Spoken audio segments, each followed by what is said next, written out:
வணக்கம் my dear brothers and sisters, எல்லோரும் எப்படி இருக்கீங்க? நல்லா இருக்கீங்களா? ஓகே. இப்போ குதிரை கொம்பாக இருக்குதுங்க. என்னன்னு நினைக்கிறீங்களா? ஆமாம் my dear brothers and sisters, அப்போல்லாம் பார்த்தீங்கன்னா அந்த காலத்துலாம் கவர்மெண்ட் ஜாப் வந்து கூப்பிட்டு கொடுப்பாங்களாம். வீட்டுக்கு ஒரு கவர்மெண்ட் ஜாப் அப்படின்னு சொல்லிட்டு. எங்கள் ஃபேமிலியே பார்த்தீங்கன்னா எங்கள் அம்மா வந்து கவர்மெண்ட் நர்ஸு. ஓகேங்களா? சூப்பர் தானேங்க. அது இல்லாமல் அவங்களோட அம்மா, என்னோட ஆயா, அவங்களும் வந்து கவர்மெண்ட்டில் நர்ஸாக இருந்தாங்க. அது மட்டும் இல்லைங்க, எங்கள் ஆயாவோட ஹஸ்பண்ட், எங்கள் தாத்தா இருக்காங்க இல்லைங்க, அவங்களும் வந்து பிடிஓ. ஒரே ஃபேமிலியிலே 3 பேர் வந்து கவர்மெண்ட் ஜாபில் கிடைச்சாங்க.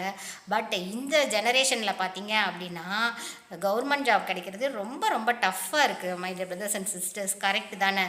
ஏதாவது ஒன்றுக்கு போகலாம் அப்படின்னா நீட்டுன்னு ஒரு எக்ஸாமை வைக்கிறாங்க, இல்லை ஏதாவது சம்திங் கிம்திங்லாம் கொடுத்து நிறையா பேர் வந்து ஜாப் வாங்குறாங்க. பட் அந்த சம்திங்கும் வாங்கிட்டு நிறையா பேர் ஏமாற்றிருக்காங்க. ஓகே, ஃபீல் பண்ணாதீங்க. நமக்கு கிடைச்ச ஜாபை நீங்கள் வந்துட்டு நல்லா ஹாப்பியாக சந்தோஷமாக வந்து செய்யணும். அதே மாதிரி நம்ம ட்ரை பண்ணுறது என்றைக்குமே விடவே கூடாது my dear brothers and sisters. Okay.